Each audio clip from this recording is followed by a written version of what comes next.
the evil of inaction. How much of life is spent in the sheer escape from boredom? A person who rises in the morning knowing that his or her day will be about the same as the one before will nevertheless undertake it with zest, provided that it will deliver him or her from the otherwise unbearable boredom.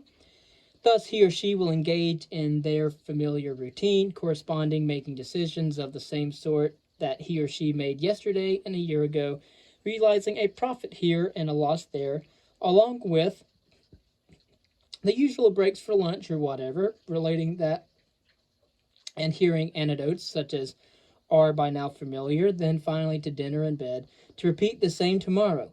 The picture is perfectly familiar wherever you turn, to the postal worker making the same rounds each day, the truck driver moving hither and thither, feeling the long hours, diverted only by such things as he or she sees along the way, though he or she has already seen them 100 times, the dentist, the physician, the teacher. Do not ask, are they happy? Very likely they are, for they manage to escape the greatest evil of the world, which is boredom. Ask instead, do their lives resemble the image of Sisyphus? And then, without shifting the subject to one of happiness, human worth, or other pleasant things, give an honest answer. When we think of evil, we are likely to think of pain and death, but these are not the greatest evils. The greatest evil that can be inflicted upon anyone is unrelieved boredom, and the escape from it is therefore necessarily good, though only in a negative sense. It is good in the way in which an animal's not being caught in a trap or a child's not being hit by a truck is good. But negative, though this is good, it is absolutely essential to have it, for the alternative, boredom, is such an unmitigated evil. It is not hard to see this if one looks closely at the picture of it. Thus, suppose that you were told by someone having the power to carry out this threat that you were going to be strapped in a fixed position, that henceforth you would not be able to move any muscle, and that you would be sustained like this for years by a means of nourishment and the maintenance of other vital functions without your participation at all. And suppose that what you were thus condemned to look at the rest of your life with sheer nothingness, the blank sky, for instance, or perhaps an illuminated expanse of white. There would, in short, be nothing for you ever to do again, nothing to claim your attention. Surely the most tormented sufferer in the terminal ward of a hospital, struggling against unbearable pain, is luckily in comparison to this. There is a rare affliction in which the victim is likely to awaken and realize that he or she is unable to move a single muscle, not even to speak or otherwise convey his or her plight to anyone. Suppose one were to thus awaken, and then, however, painlessly remain in that state for years. I have seen a man very young and a few years ago, faced with every blessing and good fortune, who, as the result of a sudden brain injury, or TBI, traumatic brain injury, was left unable to move anything but his eyes. He languishes in a nursing home amidst the sick and the old who have been sent there to die, but with this difference, that he, being still young, is condemned to quite a long life. What does he think of all day? Week after week, month after month, year after year. Perhaps his overwhelming boredom has by now deadened his power of thought, so that his mind is slowly becoming as helpless as the rest of him. Surely one hopes so, for otherwise no greater evil could ever be imagined. Human animality.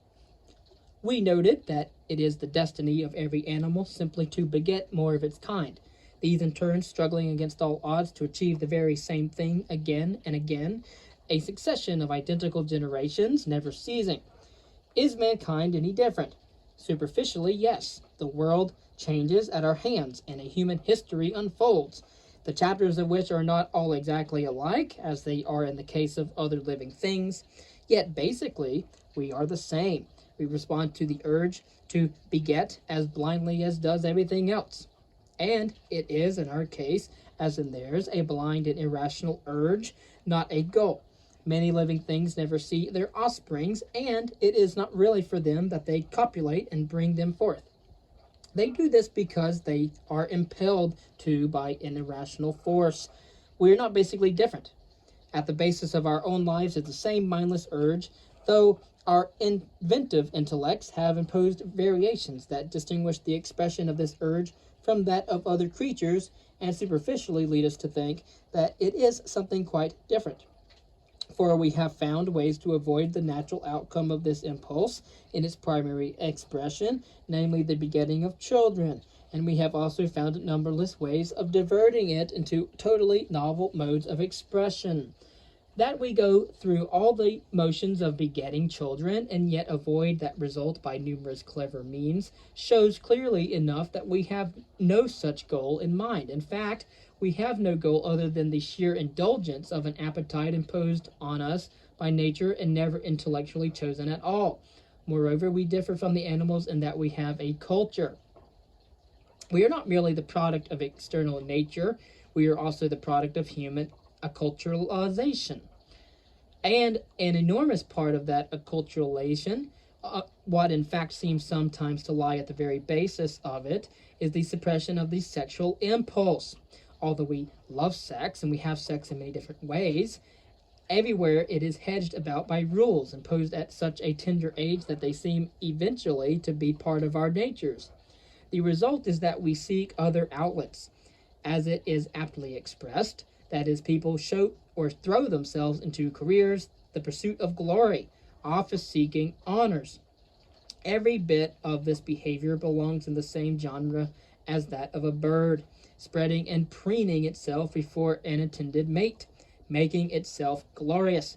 In the case of a bird, the point of it all is copulation, not to create offspring, for it really cares nothing for these things, perhaps never to be seen anyway, but simply for its own sake, in response to the promptings of nature. We are not that different. What it comes to is simply this, that we feel alive when we are doing things, especially when we are preening ourselves and making ourselves, as it seems to us, glorious. The most natural way of doing this, the way that more than anything else makes us feel alive, is in sexual intimacy. It is the only thing for which nothing is too great to sacrifice. With it goes the passion of loving and the total sense of fulfillment that comes from feeling love, the only thing that the world offers that comes even close to being truly good. But when the barriers erected by culture and custom, reinforced by religion and law, and every instrument on which humans can lay their hands, stand in the way of this most obvious expression of eros, when we find other things to do, that is, other ways of glorifying ourselves, and seeming, if even only for a while, to come alive. Because they are substitutes, we have to hurl ourselves into them with that much more energy to get anything resembling the intended result. And thereby do we escape boredom. To be barred from sexual intimacy and genuine, deeply felt affection is indeed hard, but not impossible if we are still allowed to come alive otherwise. But to be denied this, to be so placed that we have nothing to do, to be placed in unremitting boredom and allowed to hope of escape, is to suffer the ultimate evil. Better to be simply running in circles, which is what the lives of most persons consist in, than languishing in inaction, that is, in utter boredom. Behold then the life of any individual. If you select someone who is happy, and by every ordinary measure successful, so much the better, for you will then not need to ask whether he or she is happy or successful. You can ask instead whether his existence has any meaning. His or her life, you will find, consists of a perpetual running in circles, with periods of rest that serve only to revitalize him or her for more of exactly the same running around in circles. These circles are defined by things undertaken and done, a business venture consummated here, a love affair there, a trip to this place or that for novel sights and sounds, an occasional victory for some trivial reward, a little applause here, praise there, reassuring words and bits of self-glorification. And these circles, instead of leading on to something different and perhaps nobler, for the most part overlap, such that the creator of them tends very much to be recreating the same circle over and over and over and over again, viewed from within, that is, from the standpoint of the person, him or herself. Their existence can quite truly be said to be happy. At least it is not one either of pain or boredom, which is quite enough to satisfy the demands of happiness, but viewed from without, it has exactly the pattern of Sisyphus.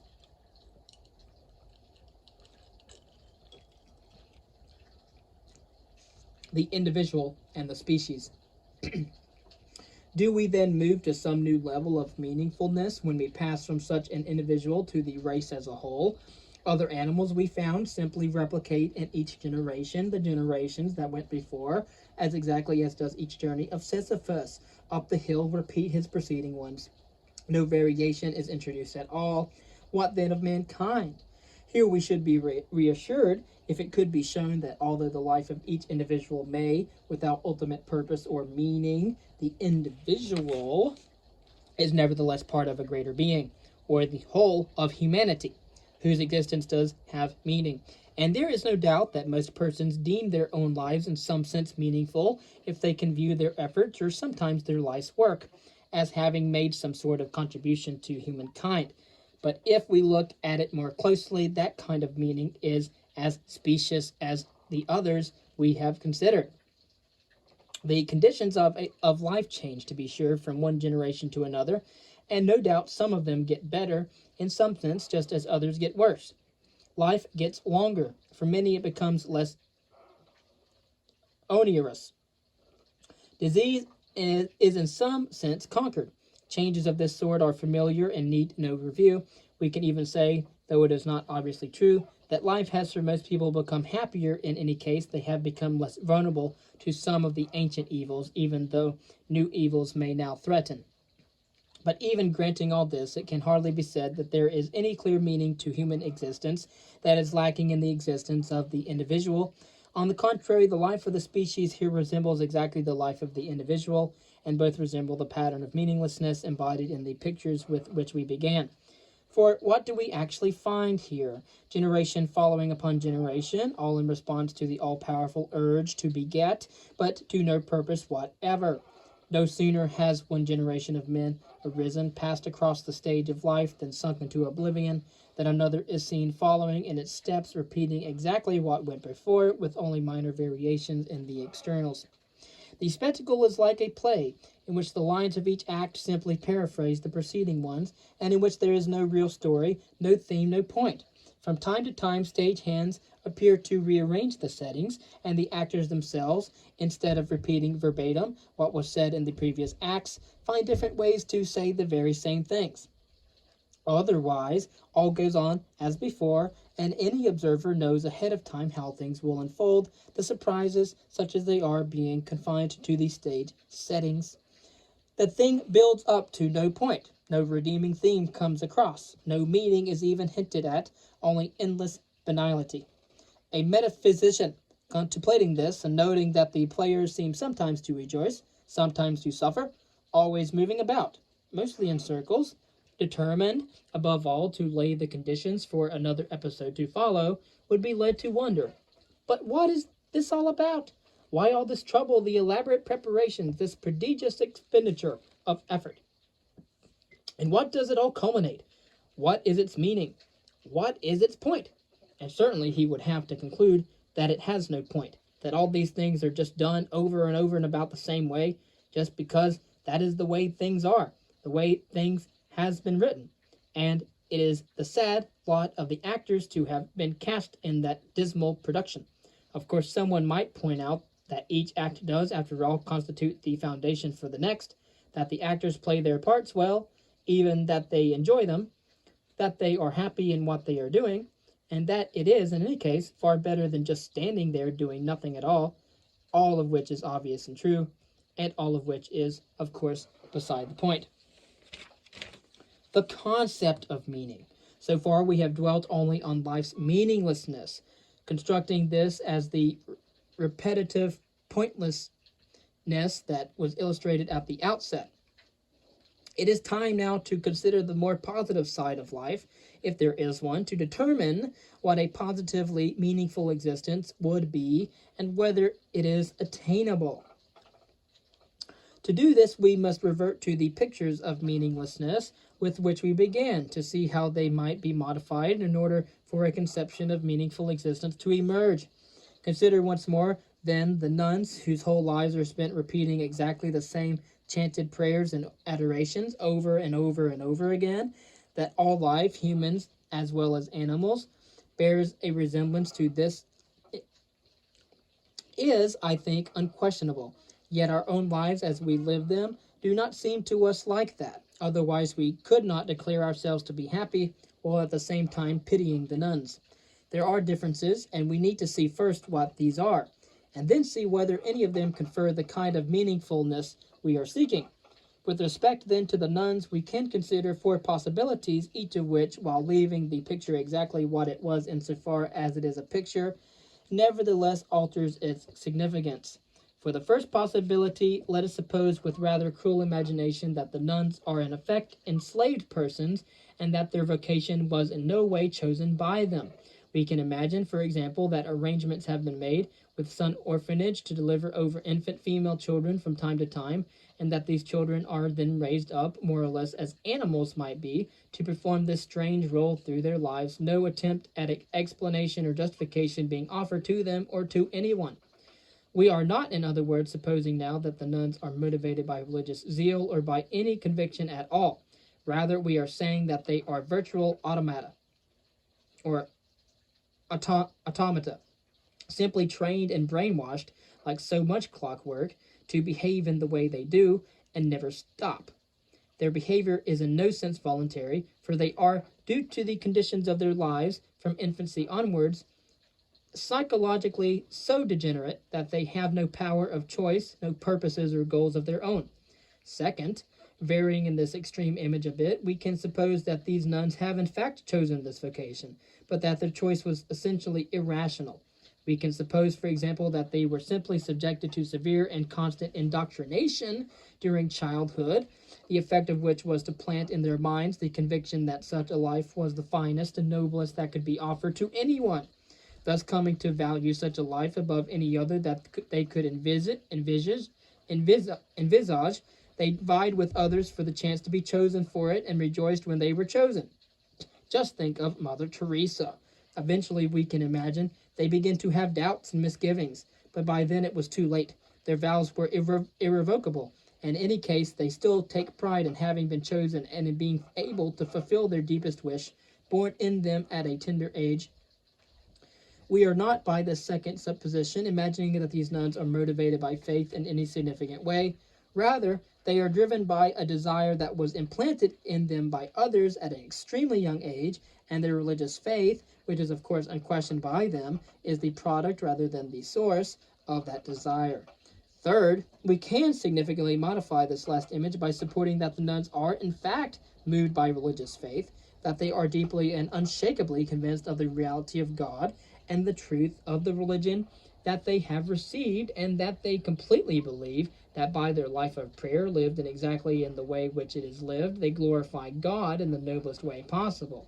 We need not here suppose that these religious convictions are in fact true. What we are supposing is rather that they are unshakably held, and that it is because of those convictions that the nuns have embarked upon the severe and demanding vocations we have described. Unlike our second supposition, then, we here suppose that the nuns' religious faith is the source, not the mere product, of their behavior. And finally, for our fourth and final image, let us make exactly the same supposition as we just did, but with the qualification that we are supposing the religious beliefs of these nuns are in fact true. That is, God does exist, that he created heaven and earth, and that the creed of the nuns is actually true in every detail, and most important of all, that the nuns do in fact glorify God by their prayers, or if this is unclear, that they do without doubt thus carry out his will, and that their lives are accordingly not just in their eyes, but in the eyes of God as well, noble beyond measure. Obviously, we know that all of that is ludicrous, and it is in fact a meaningless ambition. Meaning and purpose. Now let us look at this image of the chanting nuns in these four quite different contexts to see what distinguishes a meaningless from a meaningful existence. Obviously, we have subjective meaningfulness. That the picture of the nuns within the first context is a picture of total meaninglessness is obvious. The most fertile imagination could not construct a better image of meaninglessness. Here we have not only the elements of pointlessness and endlessness, but the absence of anything that could in any way redeem the life portrayed. There is no hint that this endless toil either accomplishes anything or is meant to do so, and the nuns themselves are deprived even of the personal satisfaction, however illusory it would be, that they are engaged in a noble or even worthwhile vocation. All they do is chant meaninglessly forever and to no purpose. Then what of the second image, wherein we suppose that the nuns have, however irrationally, at least chosen this life for themselves? Does the presence of choice confer meaning on their lives? Hardly, for that and what they have chosen is precisely a meaningless existence, and the choice is irrational in just the sense that no justification can be given for it. Their desire for it was planted in their minds by others, and their choice was nothing more than a response to this desire. If we were to suppose that their desire to chant endlessly and to do nothing else were nothing but the effect of some hormonal imbalance in their in endocrinal systems to emphasize its irrational source, then the failure of this to confer meaningfulness on their lives would be perfectly manifest. It is hardly less obvious on the supposition we have made. The lives of the nuns, considered on either of the first two contexts that we have imagined, are as meaningless as the behavior of a clock running on and on but without hands. What then of our third context? Here we suppose that the nuns have chosen their extraordinary vocations, their choice being not simply the effects of some groundless conditioning, but instead a deliberate and considered commitment of their faith. Do we finally have here the element that gives their lives meaning? Not really, for those beliefs that govern their choice might, however firmly held, be illusory.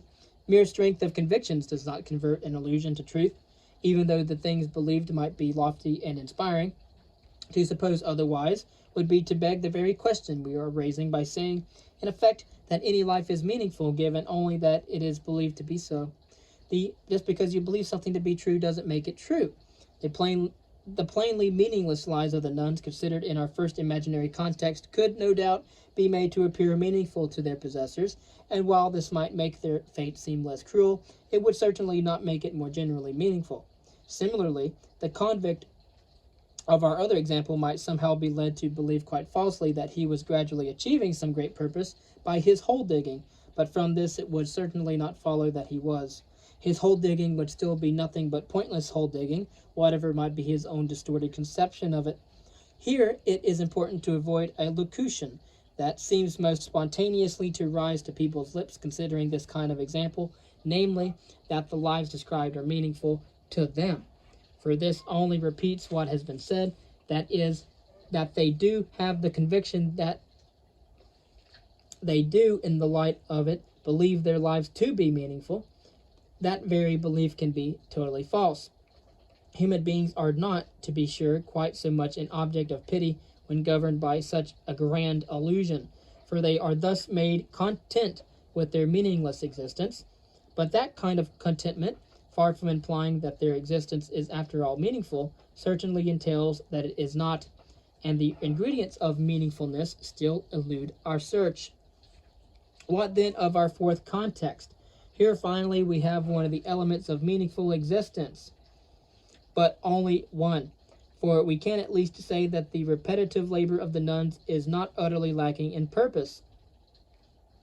On the contrary, on the supposition we are making, it achieves a purpose that is the noblest imaginable, the very glorification of God. If one doubts this claim, it is only because one has not really made the supposition required by this fourth context, namely that the religious conviction of the nuns is in fact true. If anyone's labors did in some real and unmistakable sense tend to the glorification of the earth, then no one would suggest that they were without purpose, for no one doubts the reality of the earth. But what could this purpose be in comparison with that of glorifying the very creator of the earth and everything else, assuming, as we must here, that this creator exists and that these labors do in some perhaps mysterious way achieve this purpose? This point can perhaps be made more convincingly with reference to the example of Sisyphus. Let us suppose that Sisyphus does not, as the ancient myth presents it, simply roll the same stone over and over, accomplishing nothing. Instead, suppose that he rolls a succession of stones, one after another, and that each, instead of rolling back to the bottom of the hill, remains at the top, as intended. And suppose further that this task is unending, or in other words, that no matter how many stones Sisyphus moves to the top of the hill, presumably with dreadful labor, there will always be another that he must move, so that his work is never completed. So far, these modifications in the original story constitute no significant change, for if we actually contemplate what Sisyphus does, his work is virtually indistinguishable from that in the original story. He moves a rock over and over and over again to the top of the hill, except in this case, he moves a different rock each time. But now suppose that these rocks, which we said remain on the hill, do not merely accumulate there in a meaningless pile of rubble, but instead become the foundation for a vast and beautiful and indestructible temple, and then gradually the materials for its walls and its many parts, with this construction going on endlessly, and the temple gradually becoming ever more beautiful and inspiring and capable of enduring to the end of time. Can we still say that Sisyphus's existence is without meaning? Surely not. For one of the two ingredients of meaningfulness now appears in this picture. Namely, his efforts are not purposeless or pointless. Something does result from them, and what results is of great and lasting significance. Here we must be careful to avoid a tempting error, and that is to suppose that the question whether or not Sisyphus's labors are meaningful depends on how he feels about them and their effect. These, of course, are subjective meanings. It is subjective meaningfulness. That is, whether he really wants to build this temple badly enough to devote an endless life to it. That does not really matter, for the temple was described as beautiful and everlasting, and if it really is such, then it does not matter whether Sisyphus appreciates that fact or not. Our question was not whether Sisyphus enjoys his existence or approves of the purpose to which it is put, but rather whether his existence has meaning. And in this picture before us, it certainly has an end or purpose, a telos. And we are supposing a significant one, and that was one of the two elements of meaningfulness. Putting this point otherwise, we can say that just as someone's enjoyment of a meaningless life does not convert that life to meaningfulness, so one's failure to appreciate true meaningfulness does not obliterate that meaningfulness.